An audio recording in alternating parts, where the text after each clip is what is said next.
History का दूसरा chapter है। ठीक है दोस्तों, पृथ्वी की उत्पत्ति एवं विकास है दूसरा चैप्टर का नाम। और अगर मेरी वीडियो पे नए होंगे तो प्लीज़ सब्सक्राइब करें, लाइक करें और ज़्यादा से ज़्यादा शेयर करें ताकि इस तरह का वीडियो का नोटिफिकेशन आपको मिलते रहे। तो आने वाली वीडियो की और एग्ज़ाम के लिए आपको वीडियो मिलते रहे और आप बनाएं। ठीक है दोस्तों, तो चलिए हम लोग अब सेकंड नंबर की क्वेश्चन की ओर चलेंगे और 40 VVI क्वेश्चन हम लोग देखेंगे। ठीक है दोस्तों, और अगर वीडियो को अच्छा लगा तो प्लीज़ सब्सक्राइब कीजिएगा। ठीक है दोस्तों, तो चलिए हम लोग क्वेश्चन की ओर चलते हैं। तो चलिए फ्रेंड्स, हम लोग पहला क्वेश्चन देखने को कोशिश करेंगे। ठीक है, तो पहला क्वेश्चन हमको क्या पूछा गया है, ब्रह्मांड की उत्पत्ति के संबंध में सर्वमान्य सिद्धांत है। तो ये पहले हमको क्वेश्चन को ध्यान से पढ़ लेना है, इसके बाद आंसर पढ़ना है। तो पहला नंबर में क्या दिया है, व्यवहाराशी सिद्धांत। बी नंबर दिया है निहारिका सिद्धांत। सी नंबर में है बिग बैंग सिद्धांत और डी नंबर में है गुरुत्वाकर्षण सिद्धांत। ठीक है दोस्तों, तो आपको अच्छा से पहले क्वेश्चन और आंसर को देख लेना है, उसके बाद सही या गलत को लगाना है। ठीक, तो चलिए हम देखते हैं कौन सा सही होगा। ये गुरुत्वाकर्षण नहीं होगा, निहारिका नहीं होगा, व्यवहार राशि नहीं होगा, तो ये सी नंबर ऑप्शन इसका सही आंसर हो जाएगा, बिग बैंग सिद्धांत। तो संबंध में सर्वमान्य सिद्धांत, तो ब्रह्मांड, सिर्फ आपको ब्रह्मांड याद रखना है तो बिग बैंग इसका याद हो जाएगा। ठीक है दोस्तों, इसके बाद अगला क्वेश्चन, पृथ्वी की उत्पत्ति के संबंध में एक प्रसिद्ध सिद्धांत व्यवहार राशि के परिकल्पना का प्रतिपादन किस भूगोलवेत्ता ने किया था। तो इसका सही आंसर क्या हो जाएगा दोस्तों, किस भूगोलवेत्ता ने इसका परिकल्पना किया था। तो पहला नंबर दिया लाप्लास, इसके बाद है बी नंबर में इमैनुएल कांत, सी में है जेफरी और डी नंबर में है जेम्स जीस, है ना, जेम्स जीस। तो इसका सही आंसर क्या हो जाएगा, ऑप्शन नंबर बी इसका सही आंसर हो जाएगा, इमैनुएल कांत। ठीक है दोस्तों, इसके बाद है अगला क्वेश्चन, निहारिका परिकल्पना का संबंध किससे था। निहारिका परिकल्पना का संबंध किससे था। तो आपको पहले क्वेश्चन को ध्यानपूर्वक पढ़ लेना है। ठीक है दोस्तों, इसके बाद क्वेश्चन बाय क्वेश्चन को पढ़ना है, फिर आंसर को लिखना है। ठीक है दोस्तों, तो चलिए क्वेश्चन को पढ़ लिख चुके हैं, निहारिका परिकल्पना का सिद्धांत किससे था। तो इसका सही आंसर क्या हो जाएगा, ऑप्शन नंबर ये लाप्लास, इसका सही आंसर हो जाएगा लाप्लास। इसके बाद अगला क्वेश्चन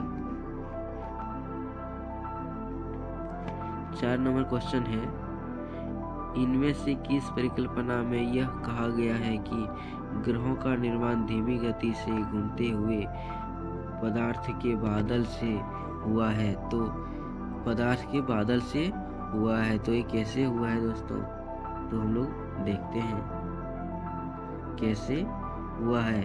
तो ऑप्शन नंबर में ये दिया है निहारिका सिद्धांत, ऑप्शन नंबर में ये है निहारिका सिद्धांत, विस्तारिका ब्रह्मांड परिकल्पना, सी नंबर में एक तारता परिकल्पना और डी नंबर दिया है दे तार्क परिकल्पना। तो इसका सही आंसर क्या हो जाएगा, ऑप्शन नंबर ये निहारिका परिकल्पना। ठीक है दोस्तों, निहारिका परिकल्पना। इसके बाद है 5वां नंबर क्वेश्चन, निहारिका परिकल्पना का प्रतिपादन कब किया गया था। मोस्ट VVI क्वेश्चन है, सभी जो 40 आपको बताया जाएगा MCQ से वो VVI क्वेश्चन है, तो आपको पूरा ध्यान पूर्वक देखना है। ठीक है दोस्तों, तो इसका सही आंसर क्या हो जाएगा, निहारिका परिकल्पना का प्रतिपादन कब किया गया था। तो इसका सही आंसर क्या हो जाएगा, इसका सही आंसर हो जाएगा ऑप्शन ये में दिया गया है 1795, 1796 ईस्वी, 1797 ईस्वी, 1798 ईस्वी। इसमें से आपको सही में टिक लगाना है। तो इसका सही आंसर क्या हो जाएगा, ऑप्शन नंबर बी, इसका सही आंसर हो जाएगा 1796 ईस्वी। ठीक है दोस्तों, इसके बाद अगला क्वेश्चन, ब्रह्मांड में एक भ्रमणशील तारा सूर्य के नजदीक में गुजरता गुजरा, जिसके परिणाम स्वरूप तारे के गुरुत्वाकर्षण से सूर्य सतह से सिगार के आकार का कुछ पदार्थ निकलकर अलग हो गया। यह तारा जब सूर्य से दूर चला गया तो सूर्य सतह से बाहर निकल हुआ। यह पदार्थ सूर्य के चारों तरफ घूमने लगा और यही धीरे धीरे संघनित होकर ग्रहों के रूप में परिवर्तित हो गया। यह कथन किसने प्रस्तुत किया था? तो इस कथन को किसने प्रस्तुत किया था दोस्तों? तो इसका ऑप्शन नंबर में ये में है दिया है चैम्बरलिन एवं मोलाटन, सर हॉल्टर, जेफरी, कार्लो आजास्टकर, ऑटो सिमिट। तो इसका सही आंसर क्या हो जाएगा? ऑप्शन नंबर इसके ये सही आंसर हो जाएगा। इसके बाद अगला क्वेश्चन, देतार्क सिद्धांत के बारे में निम्नलिखित में से कौन सा कथन सही है? तो इसका कौन सा कथन सही है तो आपको देखना है। ब्रह्मांड में सूर्य के साथ एक और तारा का होना, ब्रह्मांड में दो सूर्य का होना, ब्रह्मांड में दो तारा का होना, ब्रह्मांड में सूर्य चंद्रमा का होना।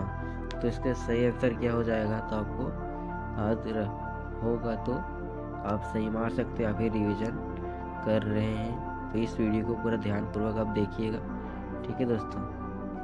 तो इसका सही आंसर ऑप्शन नंबर ये हो जाएगा। तो इसका सही आंसर क्या हो जाएगा दोस्तों? 7 नंबर का 1 नंबर ऑप्शन सही हो जाएगा। इसके बाद अगला क्वेश्चन,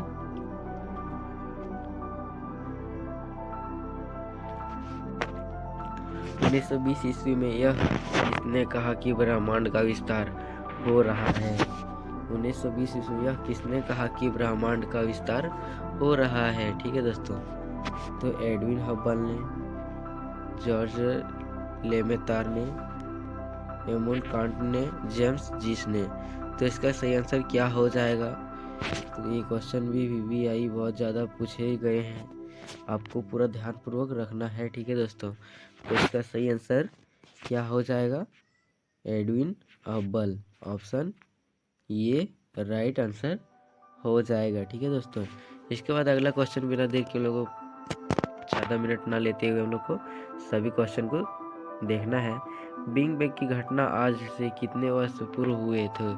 तो बिग बैंग की घटना आज से कितने वर्ष पूर्व हुए थे? 13 अरब वर्ष पूर्व, 13.7 अरब वर्ष पूर्व, 14 अरब वर्ष पूर्व, 14.7 अरब पूर्व। तो इसका सही आंसर क्या हो जाएगा? ऑप्शन नंबर 20 का सही आंसर हो जाएगा 13.7 अरब वर्ष पूर्व, ठीक है दोस्तों। इसके बाद अगला क्वेश्चन है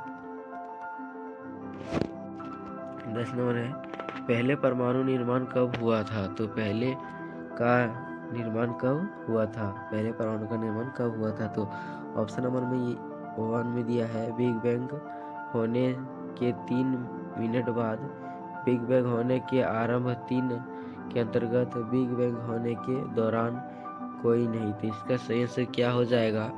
आपको ध्यान पूर्वक देखना है, ठीक है दोस्तों। तो 10 नंबर का सही आंसर हो जाएगा ऑप्शन नंबर 20 का राइट आंसर हो जाएगा बिग बैंग होने के आरंभिक, बिग बैंग होने के आरंभिक 3 अंतर्गत, ठीक है दोस्तों। इसके बाद है अगला क्वेश्चन, हम लोग देखेंगे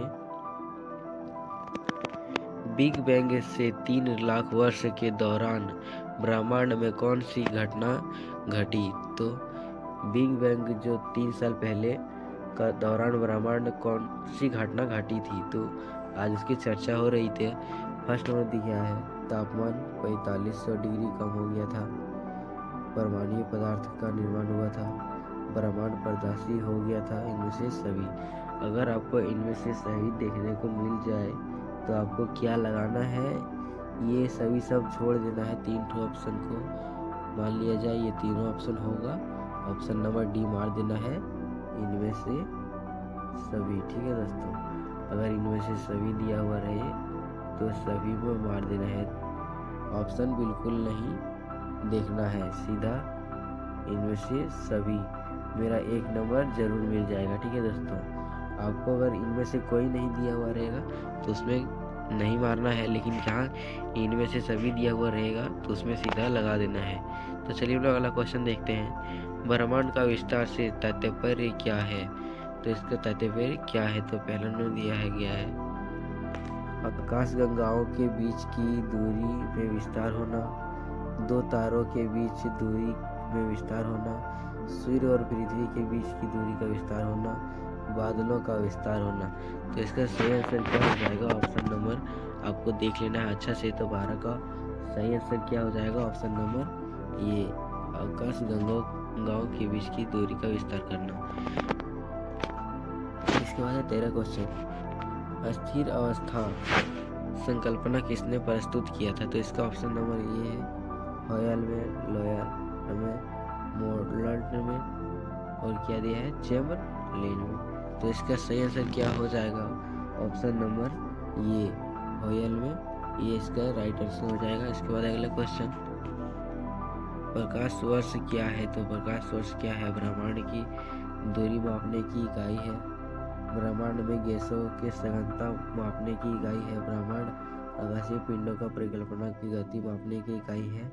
इनमें से कोई नहीं दिया हुआ है तो इसको बिल्कुल नहीं देखना है। हमको 3 ठो ऑप्शन देखना है, तो इनमें से कोई एक तो जरूर सही होगा। तो हमको पहला देखना है कि इनमें से कौन सा सही होगा। तो मेरा ये 1 नंबर का सही होगा, 1 नंबर का सही होगा। ब्रह्मांड में दूरी मापने की इकाई को प्रकाश वर्ष कहते हैं। इसके बाद अगला क्वेश्चन, तारों का निर्माण लगभग कितने वर्ष पूर्व हुआ था? तो तारों का निर्माण लगभग कितने वर्ष पूर्व हुआ था? तो 5 से 6 अरब वर्ष पूर्व हुआ था, 6 से 7 अरब वर्ष पूर्व हुआ था, 7 से 8 वर्ष पूर्व हुआ होगा, और 8 से 9 अरब वर्ष पूर्व। तो इसका सही आंसर क्या हो जाएगा? 15 का सही आंसर क्या हो जाएगा? तो 6 से 7 अरब वर्ष पूर्व, 6 से 7 अरब वर्ष पूर्व।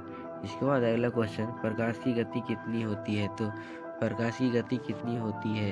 ठीक है दोस्तों, प्रकाश की गति कितनी होती है? तो 3 लाख किलोमीटर से, 5 लाख किलोमीटर से, 7 लाख किलोमीटर से, 9 लाख किलोमीटर से। इसका सही आंसर क्या हो जाएगा? 16 नंबर का सही आंसर क्या हो जाएगा? तो 3 लाख किलोमीटर से।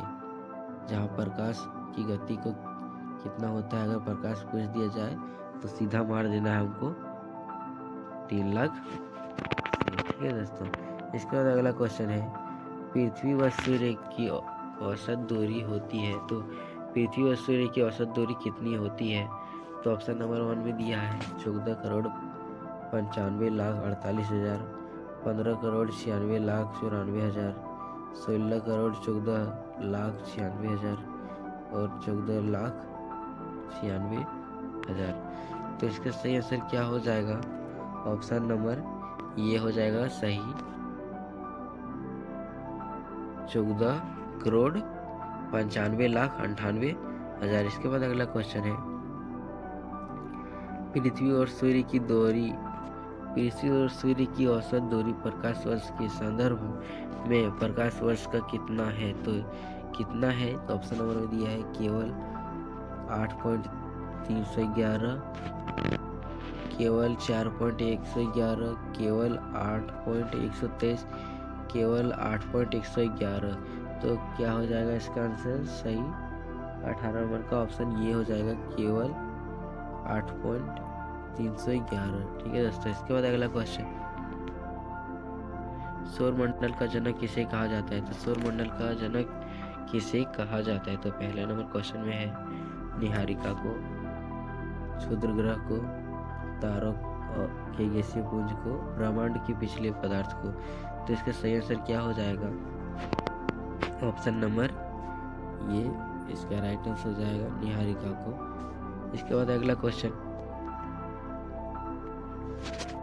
सौरमंडल के 8 ग्रहों में से किन ग्रहों को अंतरिक्ष ग्रह कहा जाता है? तो किन ग्रह को अंतरिक्ष ग्रह कहा जाता है?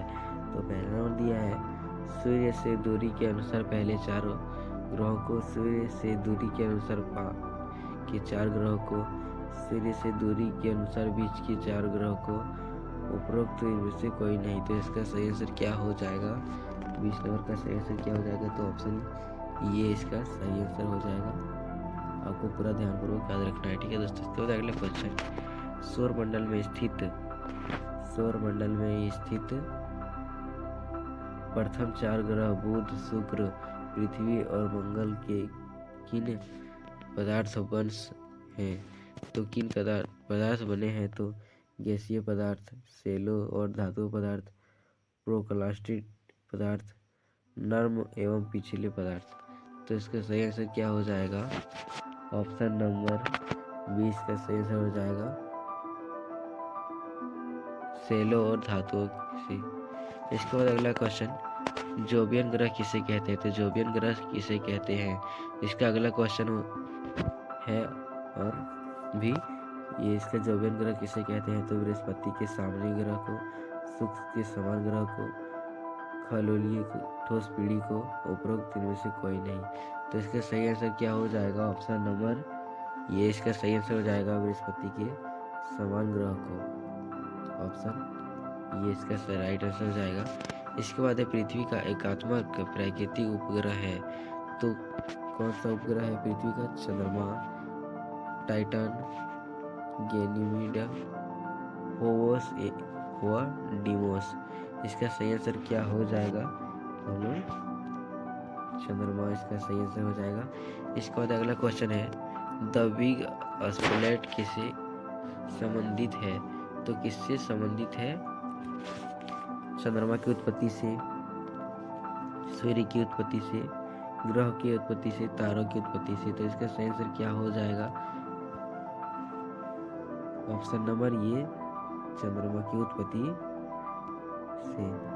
इसके बाद अगला क्वेश्चन है, पूछा गया हमको, चंद्रमा की उत्पत्ति लगभग कितने वर्ष पूर्व हुई थी? तो चंद्रमा की उत्पत्ति लगभग कितने वर्ष पूर्व हुई थी? तो लगभग 4.4 अरब वर्ष पूर्व, लगभग 4 अरब वर्ष पूर्व, लगभग 44 अरब वर्ष पूर्व, लगभग 44.4 अरब वर्ष पूर्व। तो आपको ध्यानपूर्वक पूरा याद रखना है।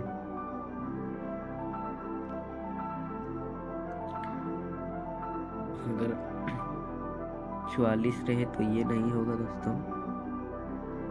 इसके बाद 44 अरब वर्ष रहे तो ये नहीं होगा, 4 अरब वर्ष पूरे रहे तो नहीं होगा। सिर्फ 4.44 दिख जाए तो उसका सही आंसर हो जाएगा। इसके बाद अगला क्वेश्चन है, पृथ्वी पर जीवन का विकास कब हुआ था? तो बहुत ही हाई क्वेश्चन है, सभी क्वेश्चन को आपको पूरा रट लेना है। पृथ्वी पर जीवन का विकास कब हुआ? तो पहले नंबर में है 460 करोड़ वर्ष पूर्व, 400 करोड़ वर्ष पूर्व, 360 करोड़ वर्ष पूर्व, 380 करोड़ वर्ष पूर्व। तो इसका सही आंसर क्या हो जाएगा? ऑप्शन नंबर डी 380 करोड़ वर्ष पूर्व। इसके बाद अगला क्वेश्चन है, ऊपर पट्टी पर हल्के व भारी तत्वों वाले पदार्थ के अलग होने की प्रक्रिया क्या कहलाती है? तो क्या कहलाती है? विभेद, पृथक्करण, शिलीभवन, अतरीकरण। तो इसका सही आंसर क्या हो जाएगा? ऑप्शन नंबर ये विभेदन हो जाएगा, विभेदन। इसके बाद अगला क्वेश्चन है, पृथ्वी के वायुमंडल की वर्तमान संरचना में किसका प्रमुख योगदान है? तो किसका प्रमुख योगदान है? तो हाइड्रोजन एवं हीलियम का, नाइट्रोजन एवं ऑक्सीजन का, आर्गन एवं हाइड्रोजन का, ऑक्सीजन एवं हीलियम का। तो इसका सही आंसर क्या हो जाएगा? ऑप्शन नंबर बी नाइट्रोजन एवं ऑक्सीजन का योगदान होता है। इसके बाद अगला क्वेश्चन, प्रारंभिक वायुमंडल में किन तत्वों की अधिकता थी? तो किन तत्वों की अधिकता थी? ठीक है दोस्तों। तो पहला नंबर में दिया गया है हाइड्रोजन एवं हीलियम का, नाइट्रोजन एवं ऑक्सीजन का, और आर्गन एवं नियॉन का, और कार्बन डाइऑक्साइड का। तो इसका सही आंसर क्या हो जाएगा? ऑप्शन नंबर ये हो जाएगा इसका राइट आंसर, हाइड्रोजन व हीलियम। इसके बाद अगला क्वेश्चन है, प्रकाश संश्लेषण की प्रक्रिया कितने साल पहले विकसित हुआ? तो प्रकाश संश्लेषण की प्रक्रिया कितने साल पहले हुआ था? सभी VVI क्वेश्चन आपको बताया जा रहा है। सभी VVI क्वेश्चन MCQ तो आपको पूरा याद करना है। ठीक है फ्रेंड्स, आपको पूरा याद करना है या फिर रट के रखना नहीं है, आपको समझ लेना है, रटना बिल्कुल नहीं है। चलिए अगला क्वेश्चन देखते हैं हम लोग। 31 नंबर, पृथ्वी पर जीवन का विकास कितने वर्ष पूर्व आरंभ हुआ था? तो ये कितने वर्ष पूर्व आरंभ हुआ था? ठीक है दोस्तों, तो 3.80 अरब वर्ष पहले हुआ था, 4.80 अरब वर्ष पहले हुआ था, 5.80 अरब वर्ष पहले हुआ था, 6.80 अरब वर्ष पहले हुआ था। तो इसका सही आंसर क्या हो जाएगा? ठीक है दोस्तों, तो इसका सही आंसर हो जाएगा ऑप्शन नंबर ये, 3.80 अरब वर्ष पूर्व पहले हुआ था इसका जीवन का आरंभ। इसके बाद अगला क्वेश्चन है, निम्नलिखित में से कौन सी संख्या पृथ्वी की आयु को प्रदर्शित करता है? तो पृथ्वी की आयु को प्रदर्शित करता है तो ये कौन सी है? फर्स्ट नंबर में दिया गया है 40 लाख, बी नंबर 460 लाख वर्ष, 13.7 लाख अरब वर्ष पूर्व और 13.7 खरब वर्ष पूर्व। तो इसका सही आंसर क्या हो जाएगा? ऑप्शन नंबर 460 करोड़ वर्ष पूर्व। क्या हो जाएगा? 460 करोड़ वर्ष पूर्व इसका सही आंसर हो जाएगा। इसके बाद अगला क्वेश्चन, निम्न में से कौन सी अवधि सबसे लंबी है? तो निम्न में से कौन सी अवधि सबसे लंबी है? तो यौन, महाकल्प, युग। तो इसका सही आंसर क्या हो जाएगा? तो ऑप्शन नंबर ये यौन इसका सही आंसर हो जाएगा। कौन सी अवधि सबसे लंबी है? तो यौन। इसके बाद अगला क्वेश्चन, निम्न में से कौन सा तत्व वर्तमान वायुमंडल के निर्माण व संशोधन में सहायक नहीं है? तो ये कौन सा सहायक नहीं है? तो सौर पवन में, गैस उत्सर्जन में, विभेदन में, प्रकाश संश्लेषण में। तो इसका सही आंसर क्या हो जाएगा? तो ऑप्शन नंबर सी हो जाएगा, विभेदन में संशोधन नहीं करता है। इसके बाद अगला क्वेश्चन, निम्नलिखित में से भीतरी ग्रह कौन से हैं? तो निम्नलिखित में से भीतरी ग्रह कौन से हैं? तो पहला है पृथ्वी और सूर्य के बीच पाए जाने वाले ग्रह, पृथ्वी और क्षुद्र ग्रहों की पट्टी के बीच पाए जाने वाले ग्रह, वह ग्रह। तो इसके सही आंसर क्या हो जाएगा भीतरी ग्रह का? निम्नलिखित में से भीतरी ग्रह कौन से हैं? तो इसका सही आंसर हो जाएगा ऑप्शन नंबर ये नहीं होगा, बी नहीं होगा, सी नहीं होगा, बिना उपग्रह वाले ग्रह, ये इसका राइट आंसर हो जाएगा। इसके बाद अगला क्वेश्चन, पृथ्वी पर जीवन निम्नलिखित में से कितने वर्ष पहले आरंभ हुआ था? तो कितने वर्ष पहले आरंभ हुआ था? तो 1 अरब 37 करोड़ वर्ष पहले, 460 करोड़ वर्ष पहले, 80 लाख वर्ष पहले, 3 अरब 80 करोड़ वर्ष पहले। तो इसका सही आंसर क्या हो जाएगा? ऑप्शन नंबर डी इसका सही आंसर हो जाएगा, 3 अरब 80 करोड़ वर्ष पहले इसका सही आंसर हो जाएगा। ठीक है दोस्तों, इसके बाद अगला क्वेश्चन, निम्नलिखित में से किस युग को मातेश्य युग कहा जाता है? तो निम्नलिखित में से किस युग को मातेश्य युग कहा जाता है? तो फर्स्ट नंबर में है विडलोनिया युग, कार्बोनिफेरस युग, ऑर्डोवेसिनियन युग और ये है कैम्ब्रियन युग। तो इसका सही आंसर क्या हो जाएगा? ऑप्शन नंबर ये डेवोनियन युग। इसके बाद अगला क्वेश्चन, निम्नलिखित में से किस युग को डायनासोर का युग कहा जाता है? मोस्ट VVI क्वेश्चन, सभी क्वेश्चन आपको पूरा देखने को एग्जाम में मिलेगा, तो आप पहले वीडियो को ज़रूर देख लें और एग्ज़ाम में फुल में से फुल मार्क्स ला सके 100%। मेरा गारंटी वादा है कि आप इस वीडियो को देख ले तो आपका बहुत ही क्वेश्चन देखने को मिल जाएगा। इसके बाद अगला क्वेश्चन क्या पूछा है, निम्नलिखित में से किस युग को डायनासोर का युग कहा जाता है? तो पहला नंबर दिया है टाइटरिक युग, जुरासिक युग क्या है? ऑप्शन नंबर बी सी में क्रिटेशियस युग, कार्बोनिफेरस युग। तो इसका सही आंसर क्या हो जाएगा 38 नंबर का? तो ऑप्शन नंबर बी हो जाएगा इसका सही आंसर, जुरासिक युग। इसके बाद अगला क्वेश्चन, सूर्य की उत्पत्ति कितने वर्ष पूर्व हुई थी? तो सूर्य की उत्पत्ति कितने वर्ष पूर्व हुई थी? तो पहला है, VVI क्वेश्चन है, सभी आपको पूरा ध्यानपूर्वक देखना है वीडियो को। 5 अरब वर्ष पहले, 5.5 अरब वर्ष पहले, 6 अरब वर्ष पहले, 7 अरब वर्ष पहले। तो इसका सही आंसर क्या हो जाएगा? तो ऑप्शन नंबर ये इसका सही आंसर हो जाएगा, 5 अरब वर्ष पहले सही आंसर हो जाएगा। इसके बाद दिया गया है, निम्नलिखित में से किस युग को खड़िया युग कहा जाता है?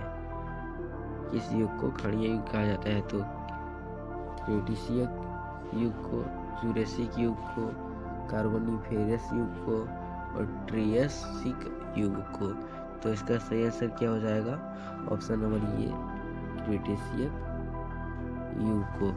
और अगर वीडियो अच्छी लगी हो तो प्लीज़ सब्सक्राइब करें, लाइक करें और ज़्यादा से ज़्यादा शेयर करें, ताकि इसी तरह का वीडियो का नोटिफिकेशन आपको मिलते रहे और आप बेल आइकन को जरूर प्रेस कर लें।